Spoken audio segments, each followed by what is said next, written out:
तत्सवितुर्वरेण्यं भर्गो देवस्य धीमहि धियो यो नः प्रचोदयात्।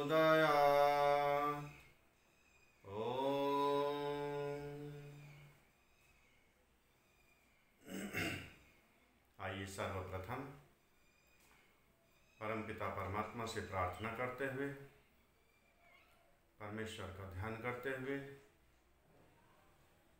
एक गीत प्रारंभ करते हैं। गीत के माध्यम से ईश्वर से प्रार्थना करेंगे। ओम सुख कंद से सच्चिदानंद से याचना है, श्रेय पथ पर चलूं कामना है। ओम सुख कंद से सच्चिदानंद से याचना है, श्रेय पथ पर चलूं कामना है। कृत कर्मों की जब याद आती, आँखें हैं अश्रुधारा बहाती। कृत कर्मों की जब याद आती, आँखें हैं अश्रुधारा बहाती। मन में संताप की घोर अनुताप की वेदना है, श्रेय पथ पर चलूं कामना है। ओम सुख कंद से सच्चिदानंद से याचना है, श्रेय पथ पर चलूं कामना है। पाया नर्तन ना प्रभु प्रार्थना की, कुछ भी ना ईश आराधना की। पाया नर्तन ना प्रभु प्रार्थना की, कुछ भी ना ईश आराधना की। मन में तृष्णा भरी काम मद लोभ की कामना है, श्रेय पथ पर चलूं कामना है। ओम सुख कंद से सच्चिदानंद से प्रार्थना है, श्रेय पथ पर चलूं कामना है। ले चलो सत्य पथ पर हे सर्व ज्ञाता, ले चलो सत्य पथ पर हे सर्व ज्ञाता। कुटिल अघ से बचूं सिर निवाता, कुटिल अघ से बचूं सिर निवाता। नाथ दो आत्म बल जिससे होवे सफल साधना है, श्रेय पथ पर चलूं कामना है। ओम सुख कंद से सच्चिदानंद से याचना है, श्रेय पथ पर चलूं कामना है। श्रेय पथ पर चलूं कामना है, श्रेय पथ पर चलूं कामना है।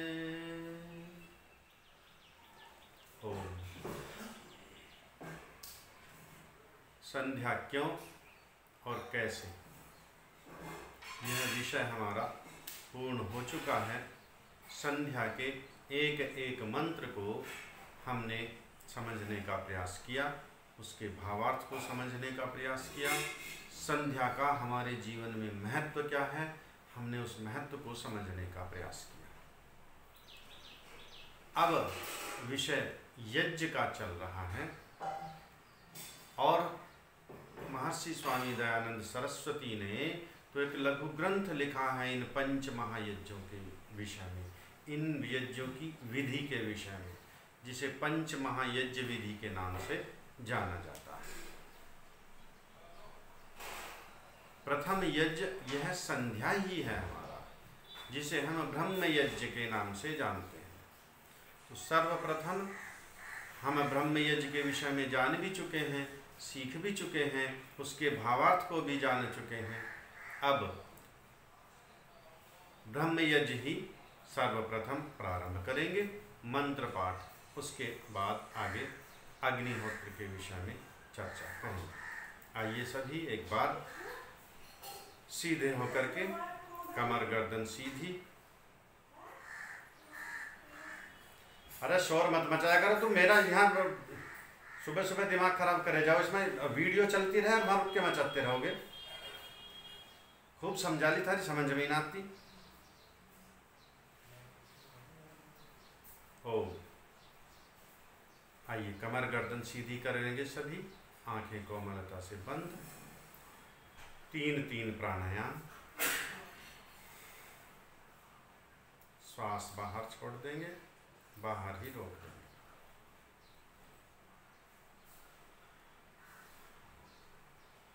रोक के रखिए।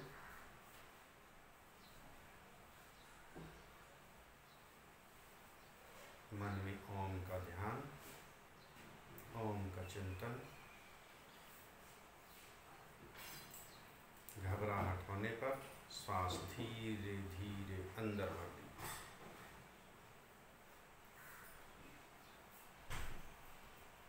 पूरा श्वास भरने के बाद श्वास बाहर छोड़ दीजिए, बाहर रोक दीजिए।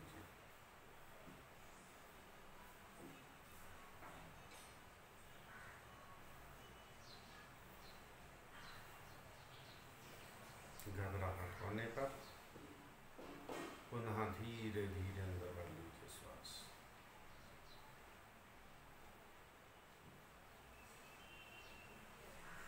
पूरा श्वास भरने के बाद पुनः बाहर छोड़ दीजिए।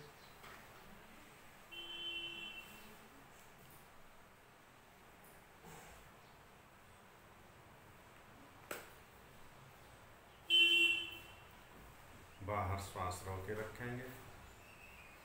मन में ओम का ध्यान, अर्थ का चिंतन।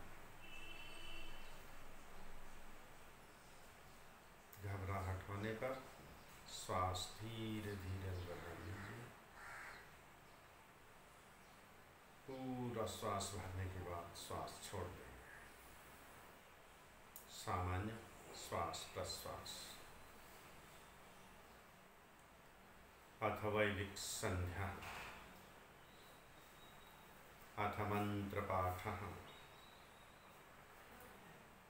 ओम भूर्भुवः स्वः तत्सवितुर्वरेण्यं भर्गो देवस्य धीमहि धियो यो नः प्रचोदयात्। ओम शन्नो देवीरभिष्टयापो भवन्तु पीतये शय्योरभिस्रवन्तु नः।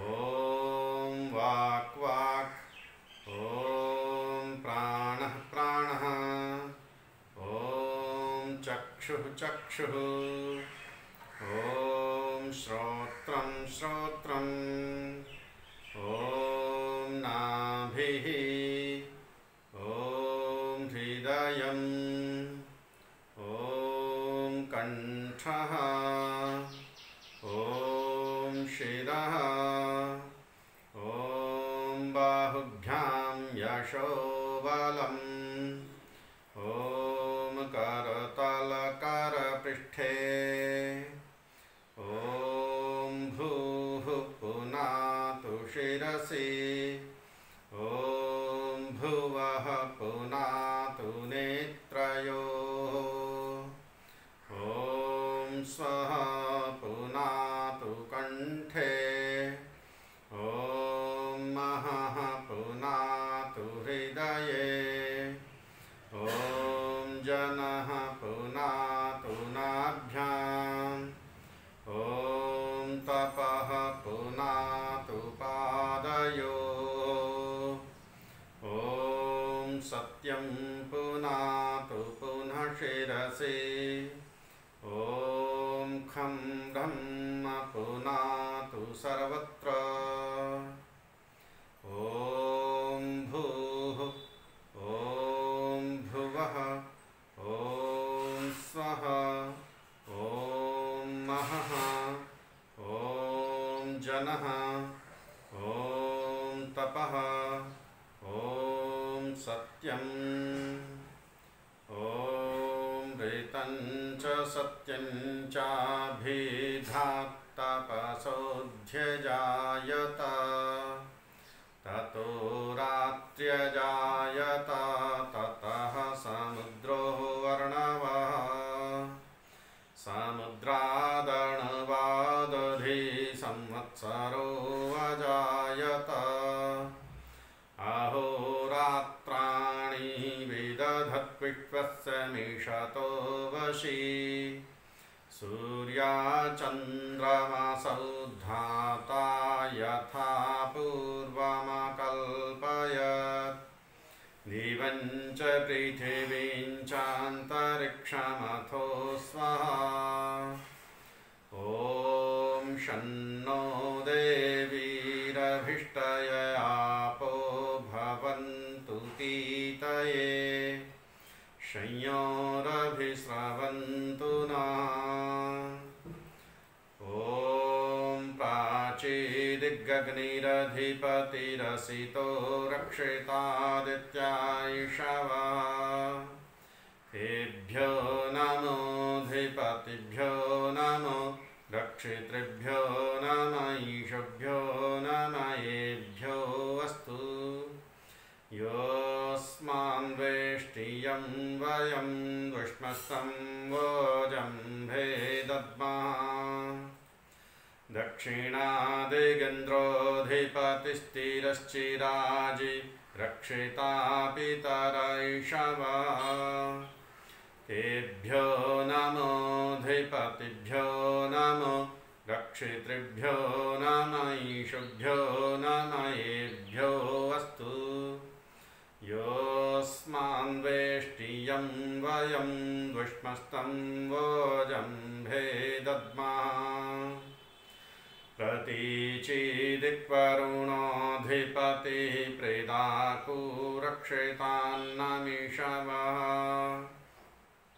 तेभ्यो नमोऽधिपतिभ्यो नमो रक्षितृभ्यो नम ईशुभ्यो नम येभ्यो अस्तु योऽस्मान् वेष्टियं वयं दुष्मस्तं वोजम्भे दद्मः उदीचिदिक्सोमोऽधिपतिः स्वजो रक्षिता च निरिषवः तेभ्यो नमोऽधिपतिभ्यो नमो रक्षितृभ्यो नम ईशुभ्यो नम येभ्यो अस्तु योऽस्मान् वेष्टियं वयं दुष्मस्तं वोजम्भे दद्मः ध्रुवादिक्विष्णुरधिपतिः कल्माषग्रीवो रक्षिता विरुधैषवः तेभ्यो नमोऽधिपतिभ्यो नमो रक्षितृभ्यो नम ईशुभ्यो नम येभ्यो अस्तु योऽस्मान् वेष्टियं वयं दुष्मस्तं वोजम्भे दद्मः ऊर्ध्वादिबृहत्पतिरधिपतिः श्वित्रो रक्षिता वसमिषवः तेभ्यो नमोऽधिपतिभ्यो नमो रक्षितृभ्यो नम ईशुभ्यो नम येभ्यो अस्तु योऽस्मान् वेष्टियं वयं दुष्मस्तं वोजम्भे दद्मः ॐ उद्वयन्तमसस्परिः स्वाहा पश्यन्त उत्तरं देवं देवत्राः सूर्यमगन्म ज्योतिरुत्तमम् उदुत्यञ्जातवेदसं देवं वहन्ति केतवः दृशे विश्वाय सूर्यं चित्रं देवानामुदगादनीकं चक्षुर्मित्रस्य वरुणस्याग्नेः आप्राजा वा पृथिवी अन्तरिक्षं सूर्य आत्मा जगतस्तस्थुषश्च स्वाहा तचक्षुर्देवहितं पुरस्तात् शुक्रमुच्चरत् पश्येम शरदः शतं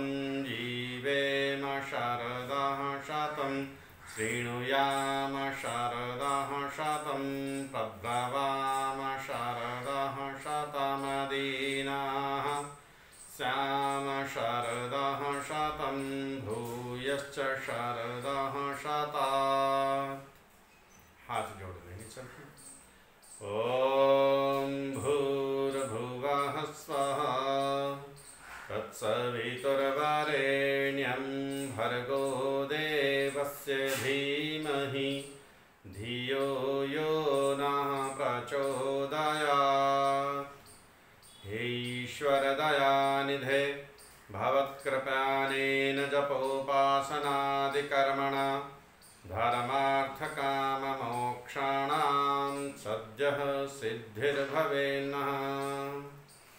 ॐ नमः शम्भवाय च मयोभवाय च नमः शङ्कराय च मयस्कराय च नमः शिवाय च शिवतराय च। ओम शांति शांति शांति। ओम यह हमारा ब्रह्म यज्ञ मंत्र पाठ पूर्ण हुआ। सर्वप्रथम ब्रह्म यज्ञ है जिसमें हम परमेश्वर का भली भांति ध्यान करते हैं। वेद मंत्रों के द्वारा हम ईश्वर का ध्यान करते हैं। ईश्वर के गुण कर्म स्वभाव उसकी शक्ति उसका सामर्थ्य उसका स्वरूप कैसा है हम इस संध्या में जानते हैं। संध्या करने का हमारा लक्ष्य क्या है, उद्देश्य क्या है, हम संध्या क्यों करें, शन्नो देवी मंत्र में उस लक्ष्य को भी बता दिया गया है। हम अपने जीवन में समस्त सांसारिक ऐश्वर्यों को प्राप्त करें इसका हम संकल्प लेते हैं शन्नो देवी मंत्र। आचमन अर्थात सब प्रकार से मन वचन व शरीर से संकल्प लेना, प्रतिज्ञा लेना कि हम संसार के समस्त ऐश्वर्यों को प्राप्त करेंगे। उसके लिए परमात्मा ने यह शरीर दिया है हमें। शरीर माध्यम खलु धर्म साधनम। समस्त प्रकार के कार्यों को करने के लिए यह साधन हमारा शरीर है। अंग स्पर्श और ऐसे गेट पे ठोक दो तुम्हारी समझ में तो आवेगी नहीं। अंग स्पर्श के मंत्रों में मार्जन मंत्रों में हम शरीर का शुद्धिकरण करते हैं, अपने शरीर का निरीक्षण परीक्षण करते हैं। कहीं शरीर में कोई किसी प्रकार का दोष तो नहीं, कोई त्रुटि तो नहीं, कोई रोग तो नहीं। उन सब को दूर करते हुए हम आगे बढ़ते हैं। आगमर्षण के मंत्रों में परमपिता परमात्मा के इस सृष्टि निर्माण के वैचित्र को हम देखते हैं। किस किस प्रकार से परमेश्वर इस सृष्टि का निर्माण करता है। द्युलोक, अंतरिक्ष लोक और पृथ्वी लोक पर जितने भी पदार्थ हैं सब उस परमपिता परमात्मा के बनाए, उसी के टिकाए, उसी के धारण किए हुए हैं। मनसा परिक्रमा के मंत्रों में विभिन्न दिशाओं में हम परमेश्वर की शक्ति, उसकी रक्षण शक्ति, उसके आधिपत्य को स्वीकार करते हैं। उपस्थान के मंत्रों में तब यह संध्या का मूल यहाँ पर है उपस्थान, जिसको कहते हैं समीप जाना, अर्थात ईश्वर के गुणों को धारण करना। ईश्वर कैसा है? शुद्ध स्वरूप है, राग द्वेष ईर्षा विद्या आदि से दूर है, सामान्य व्यक्तियों को ईश्वर का दर्शन नहीं होता। ईश्वर का दर्शन करने के लिए, उसके ज्ञान को प्राप्त करने के लिए हमें मनुष्य से ऊपर उठना होता है, हमें देव बनना होता है। तब उस ईश्वर के विचित्र ज्ञान को, तब उस ईश्वर के अद्भुत ज्ञान को हम प्राप्त कर पाते हैं।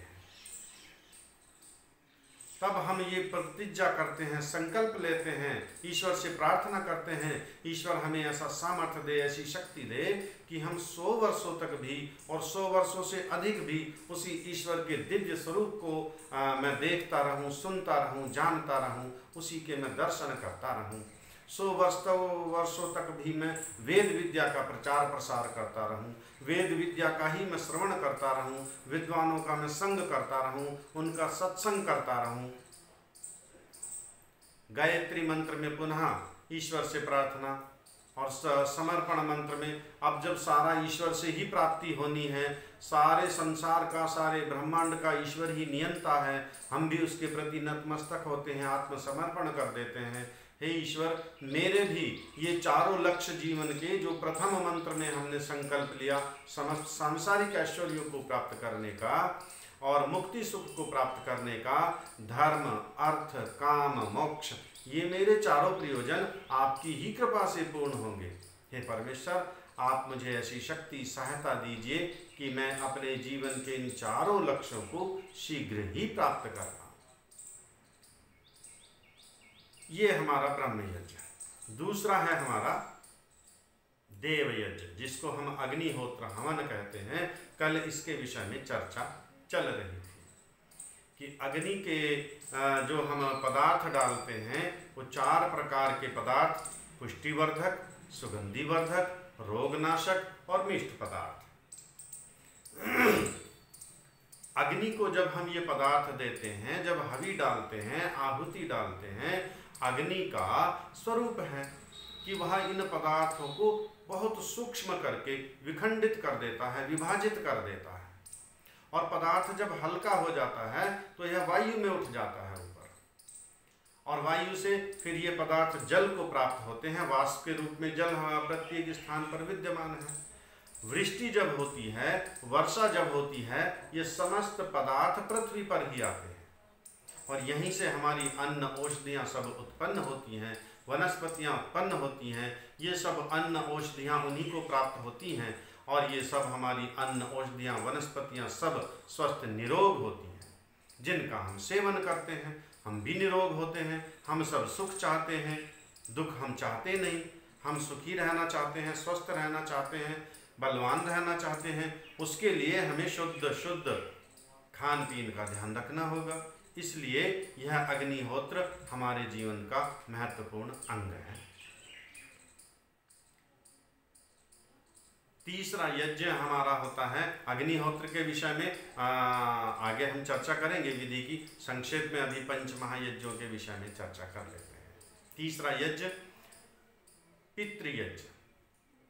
पितृयज्ञ कहते हैं जो हमारे परिवार के जितने भी हमसे बड़े सदस्य हैं, माता, पिता, दादा, दादी, चाचा, चाची, ताऊ, बुआ, बड़े भाई, बड़े बहन जो भी हैं, वो सब हमसे बड़े जितने भी हैं वे हमारे पिता हैं, अर्थात वे हमारी रक्षा करने वाले हैं।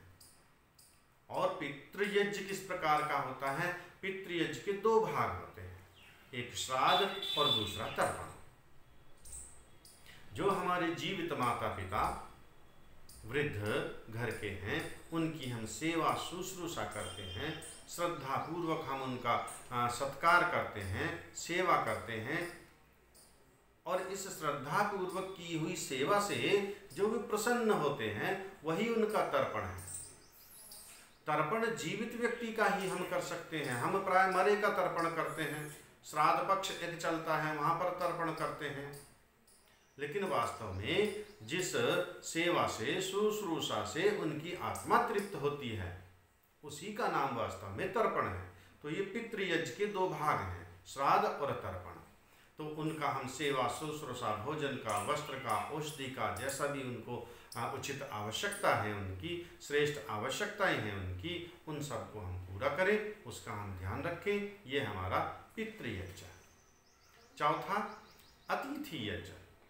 अतिथि यज्ञ शास्त्र की भाषा में जो वैदिक विद्वान हैं उन्हीं को हम अतिथि कहते हैं। सामान्य भाषा में जो हमारा मित्र भी, पड़ोसी भी यदि हमारे घर आता है वह भी हमारा अतिथि है। और उसके लिए महर्षि स्वामी दयानंद सरस्वती जी ने आर्य समाज के नियम में स्पष्ट लिखा भी है, यथा योग्य व्यवहार करना चाहिए। जो सामान्य पड़ोसी है उसके साथ भी मान सम्मान तो सभी का करेंगे, सबसे प्रीति पूर्वक यथा योग्य धर्मानुसार वर्तना चाहिए। तो और यदि कोई वेदों का विद्वान है, प्रकांड विद्वान है, आचार्य हैं, तो उनका हम विशेष सम्मान करते हैं, सेवा करते हैं, शुश्रूषा करते हैं। उनके भोजन का, वस्त्र का, जो भी उनकी आवश्यकता है उसको हम पूरा करते हैं और उनसे हम अपनी शंकाओं का निराकरण करते हैं, उनसे हम प्रश्न पूछते हैं विद्वानों से। यह भी उनकी सेवा ही है। विद्वानों का उपकार लेना भी यह उनकी सेवा ही है। और चौथा हमारा बलि वैश्वदेव यज्ञ, पांचवा बलि वैश्वदेव यज्ञ, जहाँ हम चींटी जिमाते हैं, कौवे जिमाते हैं, गाय जिमाते हैं, कुत्तों को जिमाते हैं, बंदरों को जिमाते हैं।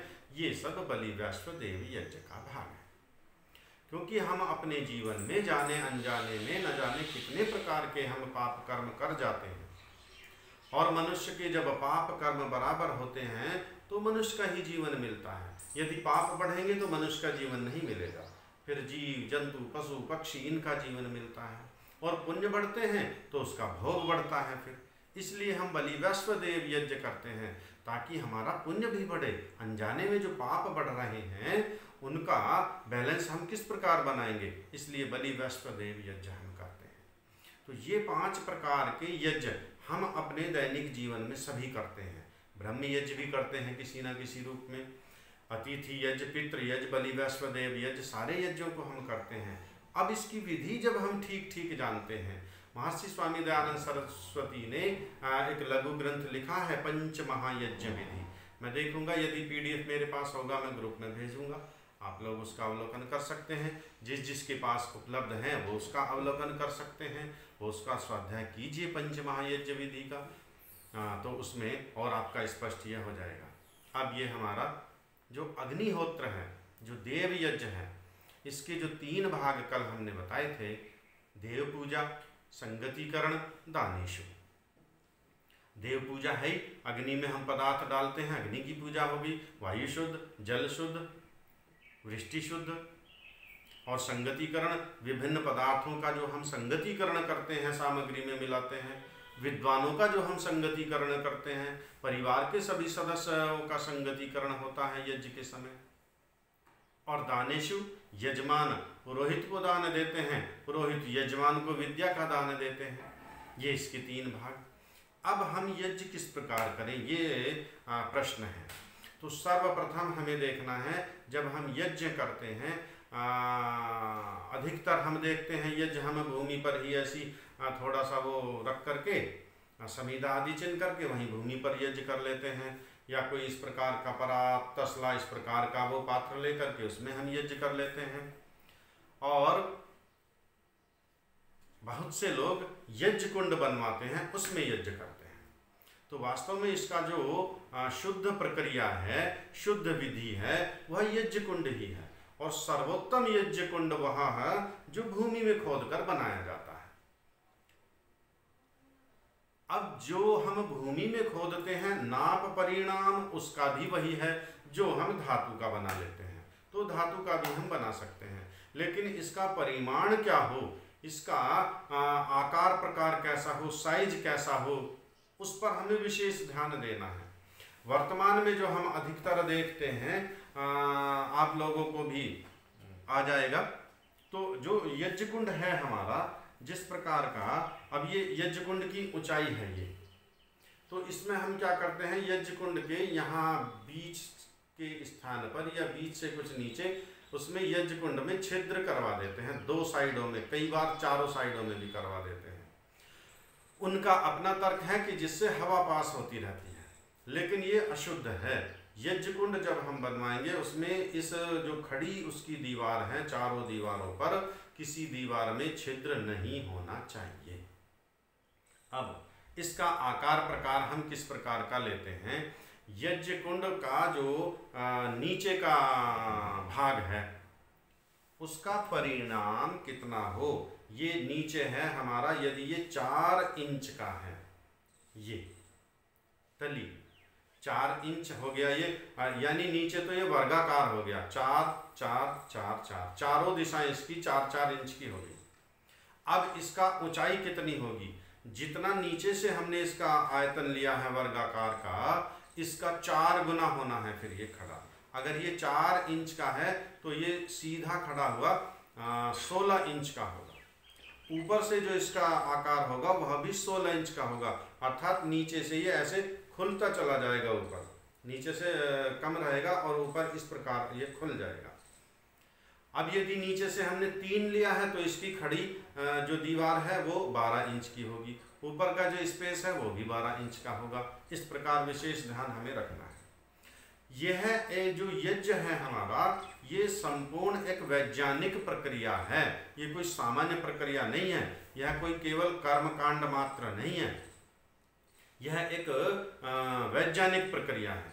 अब इस यज्ञ कुंड में जब हम समीधा डालते हैं, हवी डालते हैं, घृत डालते हैं, तो अग्नि का जो इसमें वेग बनता है, उसका जो टेम्परेचर बनता है, जो पदार्थों को सूक्ष्मीभूत करके वायुमंडल में भेजने की प्रक्रिया है, इससे चलती है। और जब बीच में हमने छिद्र उसके कर दिए हैं तो वहाँ से उसकी स्पीड प्रभावित होती है। जो नीचे से, चूंकि अग्नि की जो गति है, देखिए ईश्वर के जो नियम है ना, ईश्वर के नियम अटल, उनको मनुष्य बदल नहीं सकता।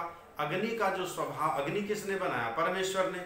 अग्नि का क्या स्वभाव है, इसकी ऊर्ध्वागति है, अग्नि की ऊर्ध्वागति है, जल की ध्रुवागति है। जल हमेशा नीचे की ओर चलता है, अग्नि हमेशा ऊपर की ओर चलती है। ज्वालाएं हमेशा ऊपर की ओर उठती हैं, नीचे ज्वालाएं नहीं चलती।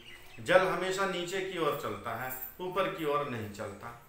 तो जब इस यज्ञ में हम ये पदार्थ डालेंगे, घृत डालेंगे, सामग्री डालेंगे, और यहाँ से अग्नि जब उठेगी ऊपर, जितनी प्रचंड अग्नि का वेग होगा, वैसा ही हम जब इसमें आहुति डालेंगे तो तुरंत ये स्पीड से ऊपर चला जाता है। और इसका टेम्परेचर, ये तो हम दैनिक यज्ञ तो सामान्य यज्ञ करते हैं, छोटा सा यज्ञ करते हैं। यदि बृहद यज्ञ हम करते हैं, यज्ञ वेदी बनाते हैं खोद करके भूमि में, और उसमें जब हम बड़े बड़े यज्ञों को करते हैं, उसका टेम्परेचर 1500 से 2000 डिग्री सेल्सियस तक का हो जाता है। पदार्थ डाला, तुरंत ही वह सूक्ष्म हुआ और वायु में, वायु से फिर वो अंतरिक्ष में और द्युलोक तक चला जाता है। पूर्व काल में जब बड़े बड़े राजा लोग बड़े बड़े यज्ञ किया करते थे, बृहद यज्ञ किया करते थे, तब उसकी वो हवी जो हम इसमें डालते थे, तब ये द्युलोक तक जाती थी, अंतरिक्ष लोक तक जाती थी, तब ये वायुमंडल सारा शुद्ध रहता था। इसलिए यज्ञ कुंड हमारा कैसा हो, इसका आप सत्यार्थ प्रकाश में भी दिया हुआ है, संस्कार विधि में भी दिया हुआ है, पंच महायज्ञ विधि में भी उसका वर्णन है। आप लोग उसको और देख सकते हैं। फिर भी किसी का कोई शंका है, कोई प्रश्न है, आप मेरे व्हाट्सएप नंबर पर डाल करके उसका शंका निवारण कर सकते हैं। अब यज्ञ पात्र, यज्ञ करते समय हमें कितने कितने कौन कौन से पात्र चाहिए, इस पर भी हम विचार करते हैं। एक हमें चाहिए कलश अर्थात जल पात्र, 4 हमें चाहिए आचमन पात्र, यज्ञ कुंड के चारों ओर जो हम रखते हैं उसमें जल भर के, 4 उसमें यदि कटोरी हैं, गिलास हैं, वो अपनी सुविधानुसार हम देख सकते हैं। 4 उनमें एक एक पात्र में एक एक हम चम्मच रखते हैं, चम्मच से जल ले लेते हैं, आचमन करते हैं, अंग स्पर्श आदि करते हैं। एक हमें चाहिए घृत पात्र जिसमें हम घृत रखते हैं। एक हमें चाहिए श्रुवा, श्रुवा कहते हैं चम्मच, वो बड़ी चम्मच होती है घृत डालने के लिए, आहुति देने के लिए, क्योंकि जब उसमें अग्नि डलेगी जलेगी तो अग्नि का वेग प्रचंड होगा, तो छोटी चम्मच से हाथ जलने का, तपने का डर रहता है, इसलिए श्रुवा बड़ी चम्मच बनाई जाती है जिससे हम घृत डालते हैं दूर से। उसका जो श्रुवा की लंबाई है वो भी लगभग 16 इंच की होनी चाहिए, 16 इंच का उसका परिमाण है। और कम ज़्यादा कर लेते हैं अपनी सुविधा के अनुसार, वो बना रखे हैं सबने, लेकिन उसका जो ऋषि ग्रंथ है वो 16 इंच का उसका परिणाम है। उसमें घृत न्यून से न्यून कितना एक बार में हम आहुति दें, तो उसकी नाप दी है ऋषियों ने 6 मासा। आप समझ सकते हैं, इस प्रकार ले सकते हैं 6 ग्राम आप मान सकते हैं कि 6 ग्राम 5-6 ग्राम इतना न्यून से न्यून। और बड़ी अगर आप चम्मच ले 10 ग्राम की ले लें अति उत्तम है, 20 ग्राम की ले लें और उत्तम है। जैसा जैसा यज्ञ बड़ा होगा वैसा वैसा उसमें घृत भी ज़्यादा चाहिए। फिर हम तो छोटा यज्ञ करते हैं, दैनिक यज्ञ जो करते हैं उसके लिए ये 6 ग्राम वाला है, तो उसमें भी 6 ग्राम का यदि हम लें तो फिर भी उसमें 100-125 ग्राम घृत हमारा लगता ही है दैनिक यज्ञ में। इसके बाद हमारा होता है सामग्री के लिए जो हम रखते हैं, 4 आप प्लेटें ले सकते हैं, चारों तरफ प्लेट रख करके उसमें हम सामग्री रखते हैं। इतना हो गया। समीधा, दीपक, दीपक के लिए वो आपका रुई और माचिस, कपूर, ये सब इन चीज़ों को आप सब लोग जानते ही हैं। जो दैनिक यज्ञ करते हैं, जो साप्ताहिक यज्ञ करते हैं, जो पाक्षिक यज्ञ करते हैं, वो सब जानते हैं। अब विषय अग्निहोत्र का, अग्निहोत्र के मंत्रों का। तो अग्निहोत्र के मंत्र, समय तो है, चलो जितना है उतना लेते हैं। सर्वप्रथम जो हमारा ये देव यज्ञ है, जिसे हम अग्निहोत्र, हवन आदि के नाम से जानते हैं। शास्त्रों के अनेक इसमें प्रमाण हैं। यज्ञो वै श्रेष्ठतम कर्म, यह यज्ञ संसार का श्रेष्ठतम कर्म कहा जाता है। क्यों कहा जाता है? जितने भी हम दैनिक जीवन में कार्य करते हैं, कोई कार्य हम हानि के लिए नहीं करते, सब कार्य हम लाभ के लिए ही करते हैं। और हम ऐसे कार्य भी नहीं करते कि कार्य मैं करूं और लाभ दूसरों को मिले। यदि ऐसा कार्य करते भी हैं तो हम तुरंत कहते हैं मैं क्यों करूं इस कार्य को, मुझे क्या लाभ, आप क्यों करते हो इस कार्य को, आपको इस कार्य से क्या लाभ है, आपको क्या मिलता है इस कार्य करने से, मुझे क्या मिलना है इस कार्य को करने से। इस प्रकार की हमारी भावना है, ऐसा विचार है, क्योंकि परिवेश हमारे चारों ओर ऐसा ही है। लेकिन शास्त्र क्या कहता है? यज्ञो वै श्रेष्ठतमं कर्म, यह यज्ञ तो संसार के जितने भी हम कार्य करते हैं उनमें सबसे श्रेष्ठ ये कार्य है। क्यों? क्योंकि इसका वर्णन पूर्व में आ चुका है कि जो हम इसमें पदार्थ डालते हैं ये वायु को जाता है, वायु से जल को जाता है, जल से पृथ्वी पर आता है, वायु का शुद्धिकरण होता है, जल का शुद्धिकरण होता है, अन्न औषधियों का शुद्धिकरण होता है। इसलिए यह संसार का सर्वश्रेष्ठ कार्य है। जहाँ तक यज्ञ की सुगंधी जाएगी, जहाँ तक यज्ञ का वायु जाएगा, वहाँ तक का वायुमंडल जो प्रदूषण है वो सब समाप्त हो जाएगा, वायु शुद्ध हो जाएगा। सभी जीव जंतु पशु पक्षियों को इसका लाभ मिलता ही है।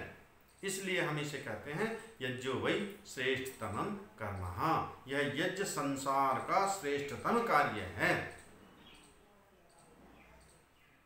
दूसरा, शास्त्र का कथन आता है स्वर्ग कामोत यजेत, यदि आपको स्वर्ग की कामना है तो यज्ञ कीजिए। स्वर्ग कहते हैं जहां पर सुख का वास है उसको कहते हैं स्वर्ग, जहां पर दुखों का वास है उसको कहते हैं नरक। व्यक्ति सुबह से शाम तक कई बार स्वर्ग में जाता है, कई बार नरक में जाता है, कई बार स्वर्ग में जाता है, कई बार नरक में जाता है। अर्थात कई बार हम सुख होते हैं, कई बार दुख होते हैं, कई बार मन खिन्न हो जाता है, कई बार मन बड़ा प्रसन्न हो जाता है। जब हम प्रसन्नता की स्थिति में हैं यही स्वर्ग की स्थिति है, जब हम दुख क्लेशों की स्थिति में हैं वह दुख की स्थिति है, वह नरक की स्थिति है। अब यदि स्वर्ग चाहते हो तो यज्ञ करो, अर्थात जो सुख चाहते हो तो यज्ञ करो। यज्ञ से मोक्ष नहीं मिलता, ये बात ध्यान रखना सभी, कि यज्ञ से मुक्ति नहीं मिलती, मोक्ष नहीं मिलता। हाँ, यज्ञ से स्वर्ग मिलता है, अर्थात सुख मिलता है। किस प्रकार सुख मिलता है? आप जितना जितना विचार करेंगे आप समझ जाएंगे। यज्ञ हमने किया, वायु का शुद्धिकरण हुआ। और वायु जब दूषित हो जाएगा, वायुमंडल जब उसमें प्रदूषण हो जाएगा, किसी को श्वास की बीमारी होगी, किसी को कोरोना जैसी घातक बीमारियां लगेंगी वायुमंडल के द्वारा, वायरस के द्वारा। और वायु शुद्ध होगा, सभी का सुख बढ़ेगा। हम सुख चाहते हैं तो यज्ञ करो, स्वर्ग कामोत यजेत, यदि सुख चाहते हो तो यज्ञ करो। हम चाहते हैं हमारा जो जल है वो शुद्ध हो, दूषित जल पीकर हम बीमार ना हो, हमारे मित्रगण बीमार ना हो, हमारे पशु बीमार ना हो, हमारी फसलें नष्ट ना हो। इन सब के लिए हम शुद्धिकरण चाहते हैं, इन सब से हम सुख चाहते हैं तो यज्ञ, फिर यज्ञ करो। जल का शुद्धिकरण चाहते हो तो यज्ञ करो, वायु का शुद्धिकरण चाहते हो तो यज्ञ करो। इन सब के लिए यज्ञ करना अनिवार्य है। और इस यज्ञ के करने से वायुमंडल ही केवल शुद्ध नहीं होता, जल ही केवल शुद्ध नहीं होता, जो अन्य जितनी भी औषधियां हैं इन सब का शुद्धिकरण होता है, जितने जीव जंतु हैं सबका सुख बढ़ता है। इसलिए यह संसार का श्रेष्ठतम कार्य कहा जाता है। अयम यज्ञो भुवनश्च नाभि, ये यजुर्वेद का वचन है। अर्थात यज्ञ रूपी ईश्वर इस ब्रह्मांड की नाभि है, हमारी नाभि है, पेट में स्थित ये नाभि, पूरे शरीर का संचालन इस नाभि से चलता है। यदि नाभि में कोई दोष हो गया, कोई विकार हो गया, पेट में कोई विकार आ गया, सारा शरीर हमारा शिथिल हो जाता है, रोगग्रस्त हो जाता है। इसलिए संध्या के मंत्रों में बार बार प्रार्थना करते हैं, पुनातु नाभि जना नाभ्याम नाभ्याम नाभ्याम, नाभि को पवित्र करो, नाभि को पवित्र करो, मेरी नाभि शुद्ध रहे, मेरा नाभि पवित्र रहे, सुदृढ़ रहे, मेरे पेट में किसी प्रकार का कोई विकार ना हो। पेट में गैस बनेगी, सिर में दर्द हो जाता है, हाथों पैरों में हड़कल हो जाती है, सारे रोग यहीं से चलते हैं। तो जिस प्रकार इस शरीर का केंद्र बिंदु ये नाभि है, इस पूरे ब्रह्मांड का जो केंद्र बिंदु है वह यज्ञ रूपी ईश्वर है। यदि हम यज्ञों का बड़े बड़े, जो हमारे चक्रवर्ती सम्राट थे, जो बड़े बड़े अश्वमेध आदि यज्ञ करते थे, हम भी प्रार्थना तो करते हैं अश्वमेध आदि रचाएं यज्ञ पर उपकार हो। अब इन अश्वमेध आदि यज्ञ से ही संसार का उपकार होता है। अब न चक्रवर्ती राजा रहे, न वैदिक सिद्धांतों के मानने वाले राजा रहे, इसलिए अब चक्रवर्ती सम्राटों के अभाव में वो अश्वमेध यज्ञ भी बंद हो गए। अब यहाँ पर राजा जो होते हैं वो राजा थाली पिटवाते हैं, हथेली बजवाते हैं, शंख बजवाते हैं, यज्ञ नहीं करवाते ये राजा।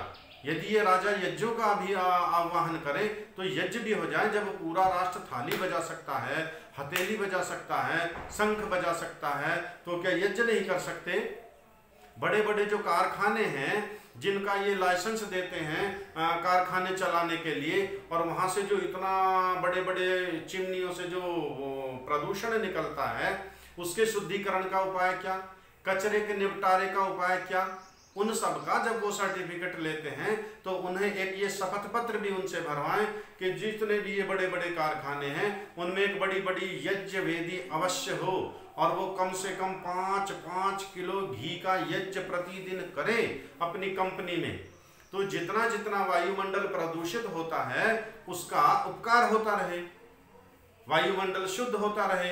प्रत्येक कारखाने पर सरकार कहे कि वो उसके कारखाने में यज्ञ वेदी होना अनिवार्य है, दैनिक यज्ञ होना अनिवार्य है, प्रातः साय यज्ञ होना अनिवार्य है। अरे प्रदूषण तो 24 घंटे छोड़ता है कारखाना, चिमनी से धुआं निकलता है, प्रदूषण निकलता है, और सुबह शाम उसका शुद्धिकरण कर लेंगे तो वायुमंडल जो उसके आसपास का वायुमंडल है वो तो शुद्ध हो जाए, प्रदूषण नियंत्रित हो जाए। इसलिए यह यज्ञ हमारे जीवन का महत्वपूर्ण अंग है। अब इसका हम कल एक एक मंत्र का अर्थ सहित व्याख्या करने का प्रयास करेंगे, उस अर्थ को हम जानने का प्रयास करेंगे। नमस्ते जी।